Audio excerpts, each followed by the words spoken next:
Comme c'est le département qui assure la présidence du CHU, du conseil d'administration du CHU, j'ai voulu que mon premier déplacement soit ici et j'ai demandé au président de région pour bien montrer cette communion, cette cohérence conformément à nos engagements de pouvoir y être, de manière à évaluer où nous en sommes concernant ce chantier. Mais c'est pour bien montrer aussi tout l'intérêt que nous portons à ce chantier, puisqu'il y a l'aspect médical, il y a l'aspect social, mais il y a aussi l'impact économique sur l'ensemble de l'activité de ce chantier, très important d'ailleurs, c'est le plus important actuellement à Guadeloupe. Depuis notre dernière visite, on s'est rendu compte que ça a bien avancé. J'ai vu qu'ils ont même commencé la peinture. La rue des Caraïbes avance très bien.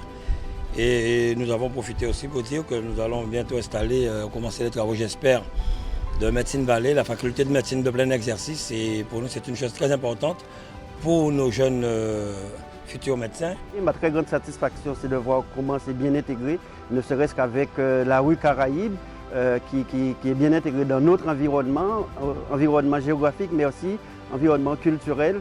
Et l'avancée des travaux, je reste convaincu que les objectifs seront atteints pour que ces travaux soient terminés fin 2023 et pour que ce CHU soit livré à la population pour l'année 2024.